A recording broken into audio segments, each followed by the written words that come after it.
friends, welcome back. Pakistan sold 2 air bases.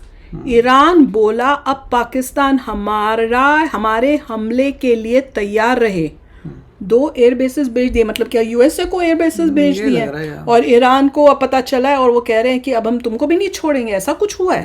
चल देखते हैं. कुछ नहीं कर सकता आगे इस पर. अभी तो कह रहा था कि हमारे को पाकिस्तान जो है न्यूक्लियर देगा अगर हमें जरूरत पड़ेगी. ईरान अभी अब वो कह रहा है कि मैं वजीफा करूंगा. उसका पूरा जो एयर स्पेस है वो अनप्रोटेक्टेड है ईरान की.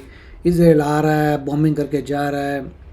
उस वक्त ईरान की अभी हालत ख़राब हो रही है. वो क्या किसी से फाइट करेगा? नहीं, पर हैरानी की बात है किसने 2 एयर बेसेस बेच दिए हैं. ये क्या कंफर्म हो गया? चलो देखते हैं. और किसको बेचे हैं? यूएसए को बेचे हैं. देखते हैं. तभी मैं कह रही थी ना इतना ट्रम्प जो है ये सब हुआ होगा. देखते हैं. अगर यही बात है तो भैया अब समझ में आ रहा है क्यों पाकिस्तान को इतनी इंपॉर्टेंस दी जा रही थी. चलो देखें. वीडियो शुरू करते हैं. वीडियो शुरू करने से पहले अगर आप चैनल पर नए हो और आपने अभी तक सब्सक्राइब नहीं किया तो जल्दी से पहले सब्सक्राइब के बटन और बेल आइकन को क्लिक कर लो ताकि आपको हमारे सारे न्यू वीडियोस के नोटिफिकेशन मिल जाए जैसे हम अपलोड करें. अगर आपको वीडियो पसंद आता है प्लीज लाइक एंड शेयर. चलिए शुरू करते हैं. ईरान इजराइल जंग में जैसे जैसे शिद्दत आती जा रही है वैसे वैसे खित्ते में भी सूरत हाल तेजी के साथ तब्दील हो रही है. अगली खबर बहुत ही संजीदा है और उसकी टाइमिंग बहुत इंपॉर्टेंट है. खबर यह है कि अमेरिका को हमलों के लिए जमीन दी तो निशाना बनाएंगे. ये ईरान ने चेतावनी, मतलब कि ईरान ने ये धमकी इसको ना कहें तंबी जो है. जो समाचार आता है आज वो पहला समाचार ये आता है कि जो 3-4 बेस बचे हुए हैं पाकिस्तान के तो बलूचिस्तान में 2 बेस यानी एक पासनी और दूसरा क्वेटा का समंगली, ये 2 बेस जो हैं ये लीज पर दे दिए हैं. देखें ईरान ने तो एक तरीके से पाकिस्तान को धमकी दे डाली है कि भाई तुम अगर मेरे खिलाफ तुमने इस्तेमाल हुए या तुमने कुछ ऐसा किया तो नहीं छोड़ेंगे. ये ISPR का जो बयान आया उसमें भी हमें पता लगा और जो डोनाल्ड ट्रंप ने फौरी बात की थी उसमें भी उन्होंने कहा कि ईरान के मामले के ऊपर अगर किसी ने अपनी जमीन जो है वो हमारे खिलाफ इस्तेमाल होने दी तो हम उसको भी निशाना बनाएंगे. हम समझेंगे कि हम उसके साथ भी हालत जंग में हैं. अब मुझे बताएं कि मेशत भी नहीं कंट्रोल में, ठीक है, अवाम भी आपसे खुश नहीं, नफरत रोज बढ़ती जा रही है. अब आप इस बयान को देखें और महज एक दिन पहले हमारे फील्ड मार्शल साहब की मुलाकात देखें. अमेरिका जब आपको लंच पे बुलाता है तो डिमांड रखता है सामने. ईरान उसके जवाब में बार-बार तंबीह कर रहा है जो इस जंग में कूद रहे हैं. लेकिन ईरान की तरफ से एक दिन के बाद ही कतर के थ्रू ये मैसेज सबको भिजवाना ये बहुत ही मानी खेज बात है. नमस्ते दोस्तों, जय हिंद. हिंदुस्तान स्पेशल में आपका स्वागत है दोस्तों. जैसा कि दोस्तों आपने क्लिप में देखा, आसिम मुनीर के पाकिस्तान पहुंचने से पहले ही उसका विरोध शुरू हो चुका है. पाकिस्तान मीडिया चर्चा कर रहा है कि पूरा मुल्क इस वक्त बेहद दुखी है. दरअसल अमेरिका के राष्ट्रपति डोनाल्ड ट्रंप ने बुधवार को वॉशिंगटन में व्हाइट हाउस के अंदर पाकिस्तानी सेनाध्यक्ष से मुलाकात की. बताया जा रहा है कि ट्रंप ने जनरल मुनीर से पड़ोसी ईरान और इजराइल के बीच चल रही लड़ाई में मदद मांगी और पाकिस्तान से सैन्य अड्डों की मांग की. मीडिया ये बता रहा है कि पाकिस्तान ने 2 एयरबेस अमेरिका के हवाले भी कर दिए हैं. अब पाकिस्तान को जब इस खबर का पता चला तो आसिम मुनीर के खिलाफ गुस्से की लहर दौड़ गई. पाकिस्तान मीडिया ये बता रहा है कि एक तरफ हम ईरान को सपोर्ट कर रहे हैं और दूसरी तरफ इजराइल को. पाकिस्तान जैसा दोगला मुल्क इस दुनिया में नहीं है. इससे पहले पाकिस्तान अपना नूर खान एयरबेस अफगानिस्तान पर हमले के लिए अमेरिका को दे चुका है. इस मुलाकात के बाद ट्रंप ने ईरान और इजराइल को लेकर बड़े संकेत दिए. ट्रंप ने कहा कि पाकिस्तानी नेतृत्व ज्यादातर लोगों की अपेक्षा ईरान को बेहतर तरीके से जानता है.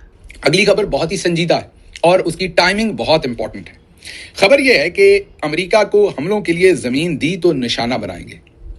ये ईरान ने चेतावनी, मतलब कि ईरान ने ये धमकी इसको ना कहें तंबी जो है वो तमाम इर्द गिर्द के मुल्कों को भेजी. कतर की उन्होंने जिम्मेदारी लगाई है क्योंकि कतर के साथ उनकी बातचीत है. उन्होंने कतर को ये कहा है कि तमाम इर्द गिर्द के मुल्कों को बता दें, स्पेशली मुसलमान मुल्कों को जाहिर है कि जिसकी भी जमीन हमारे खिलाफ इस्तेमाल हुई फिर वो अपने मामला का खुद जिम्मेदार होगा. और अगर किसी ने अपनी जमीन जो है वो हमारे खिलाफ इस्तेमाल होने दी तो हम उसको भी निशाना बनाएंगे. हम समझेंगे कि हम उसके साथ भी हालत जंग में हैं. अब आप इस बयान को देखें और महज एक दिन पहले हमारे फील्ड मार्शल साहब की मुलाकात देखें. उसके साथ साथ जो जर्नैली टाउट हैं वो एतराज कर रहे हैं कि जो CNN न्यूज 18 का आर्टिकल है जो हमने कल आपसे शेयर किया था जिसमें ये बेसिस भी मांगे गए हैं, जमीनी मामला भी मांगे गए हैं, समंदर के मामला भी मांगे गए हैं. हमने तो वो स्टोरी आपके सामने रखी जो इंटरनेशनल जरीदे, न्यूज़पेपर और टेलीविजन सेंटर्स आपके सामने रख रहे हैं. लेकिन ईरान की तरफ से एक दिन के बाद कतर के थ्रू ये मैसेज सबको भिजवाना कि जिस जिसने भी हमारे खिलाफ अपनी जमीन इस्तेमाल करवाई उसके साथ हम हालत जंग में होंगे।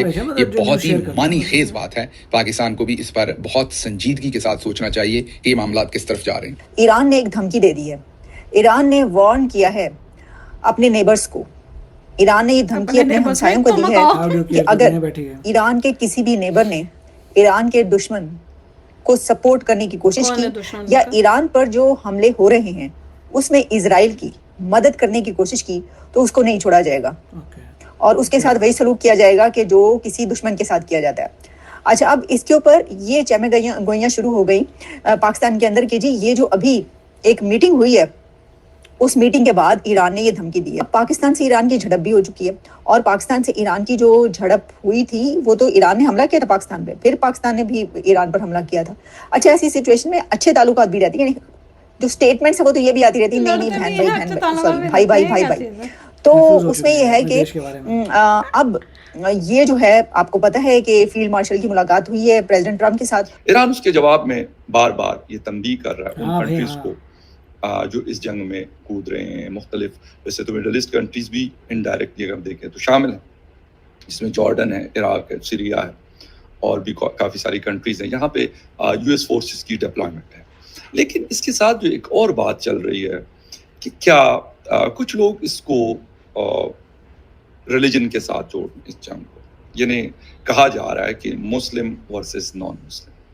क्या ये सच है, ये बात सही है या ये गलत है? आज इसके ऊपर हम बात करेंगे और आपको मुख्तलिफ एंगल्स बताएंगे कि कहाँ पे मुस्लिम कंट्रीज के दरमियान मुख्तलिफ जो लीडर्स हैं उनकी एक दूसरे से दूरियां हैं और एक दूसरे की बात नहीं सुनते। वो ईरान हो, वो टर्की हो, सऊदी अरेबिया हो, कतर हो, जॉर्डन हो या फिर और कंट्रीज हो। इजराइल के साथ उनके कैसे ताल्लुकात रहे हैं, कब उन्होंने उनको रिकॉग्नाइज किया और कब उन्होंने उनके साथ ताल्लुकात बनाए और कौन से लीडर्स ने विजिट किया। पाकिस्तान कहाँ पे स्टैंड करता है कि पाकिस्तान एक बयानात की हद तक तो हम सुनते और देख रहे हैं। माय गॉड, कोई नॉलेज नहीं होती। 3-4 आए थे, तीनों चारों को कुछ नहीं पता, बस गोल मोल धीरे धीरे बोलते जाना, टॉपिक पे आना ही नहीं, पता नहीं क्या बोलते रहते हैं।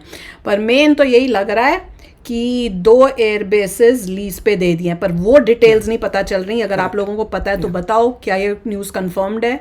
दूसरी, अगर लीज पे दी है यूएसए को तो कितने टाइम के लिए दी है? 10 साल, 100 साल, 50 साल, कितने सालों के लिए दी है? पर अब बात समझ में आ रही है। मैं तभी तो कह रही हूँ कितनी इम्पोर्टेंस क्यों दी जा रही थी, क्योंकि कुछ चाहिए था और ये बहुत मेजर चीज़ चाहिए थी कि वही बेसिस लिए हैं जो ईरान के बॉर्डर के पास हैं, तो लीज पर लेकर डील हुई है, बोला कि हम तुम्हें खाना खिला रहे हैं, हाँ रोटी दिया, आटा दिया, एयर बेसिस करो, साथ में नोबल का भी आटे के बदले एयर बेस। साफ बात की है कि एक तो एयर बेसिस हैं, उसका बदले तुम्हें पैसा दिया जाएगा और साथ में नोबेल का भी बोल देना जो तुम्हारी जान बचाई है। तो ठीक है, जान बचाई है आपने, नोबेल का बोल दो, नॉमिनेट करते हैं। मैं तो पता है पैसा दे दो एयर बेसिस का, इतने लीज में तुम्हें ज़्यादा लीज के लिए चाहिए, परमानेंट चाहिए, परमानेंट ले लो, पैसा देते रहना और हमारा जुगाड़ करते रहना। अब मैं बताती हूँ, मेरे भी दिमाग में एक और आइडिया आया है।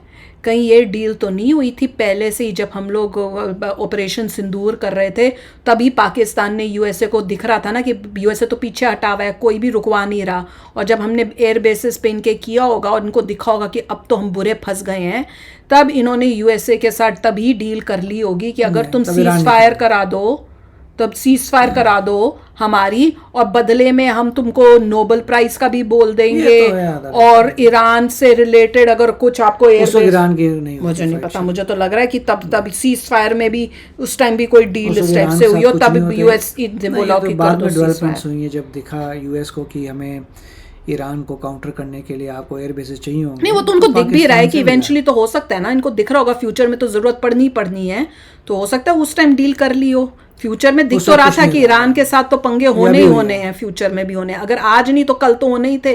और एयर बेसिस का इनके हो सकता है दिमाग में काफी टाइम से हो कि पाकिस्तान के एयर बेसिस चाहिए हमें, तो उस टाइम बातचीत हो, it could be a possibility. मेरे को तो लग रहा है इतना फ्यूचर नहीं देख सकते, मगर इतना जरूर है कि अभी के लिए उन्होंने पर दे दिए। क्या कमाल है, देख लो बाय गॉड। इससे दिखता है कि यूएसए कैसे पैसे के लिए तो पैसों से कैसे बाप रे।